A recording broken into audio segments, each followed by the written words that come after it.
everybody, welcome to BrickVault. Today in front of us we are looking at the AAT battle tank. You might be thinking, hey, wait a second guys, didn't you already do a video about this custom build? And the answer to that is yes, we did. But recently the designer Lewis came up with the alternate color design for the Separatist version of this vehicle. This means the original tan that this tank came in based on the Trade Federation colors has been changed to the dark blue and light bluish gray colors, and along with that, some of the building has also just been changed, altered, and or modified in order for those colors to actually fit with the way this model has been designed. Like always, you can find the build instructions at our web store. That's www.brickvault.toys. Included with each purchase is a PDF step-by-step building guide as well as a digital parts list, so you can upload the pieces online and order them to get the build started as quickly as possible. And by the way, if you're one of the original people that bought this AAT before the Separatist color change was added, you have already been emailed with the extra instructions and parts list for the gray and blue version. At the end of the day, nobody has ever really done building a mock, and if we do ever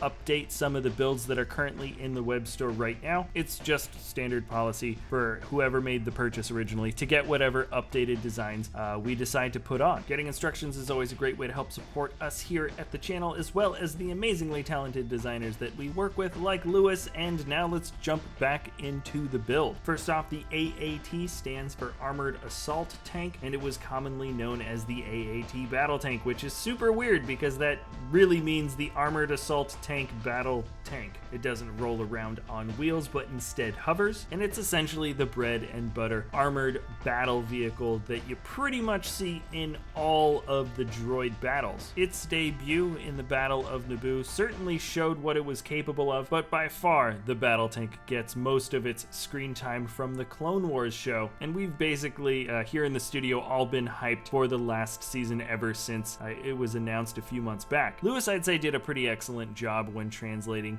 his build into the different colors, because it's not just as simple as changing them out. He certainly chose a few different pieces here and changed up one or two techniques in order to have the proper color pieces fit into the proper color places. Right off the bat, you can see that we did actually add some stickers of our own. That does exist as well in a PDF sticker sheet file that you can print out onto sticker paper. It's totally optional. You don't have to do it. I know some people are kind of against it, but at the end of the day, I think they add a little bit more detail to the model overall. Looking here, you might also see the biggest difference between the tan color and the Separatist colors, because the original dish was actually made of a much larger piece in tan, specifically made for the AAT battle tank, while there's a combination of different larger curved slope pieces that make up the Separatist. On top of that, you can also see that here the cannon is built in tan and light bluish gray, as well as the guns being in dark bluish gray, tan, and light bluish gray, while the Separatist has a black heavy cannon in the front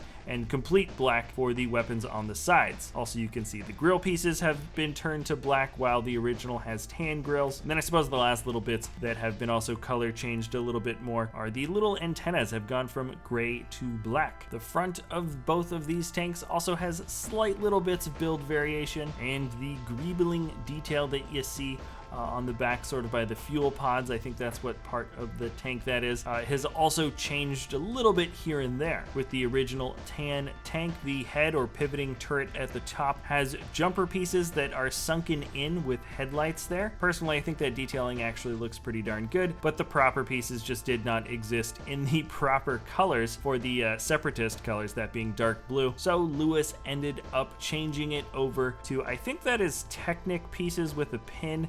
It's slightly different, a little bit smoother there, and it's just little bits and pieces like that can be pretty much found all throughout the model. Certain pieces had to be changed out just because at the end of the day, not all parts exist in all colors, and even some of the pieces that do technically exist in some colors can often be quite rare, and we really try to avoid that with all of our models, and I'm happy to say this is a particularly well optimized build. Anyways guys, I think this is a really solid model. model. If you want a more in-depth look as to how well this thing moves around, how well it handles, its structural stability, which is pretty darn good.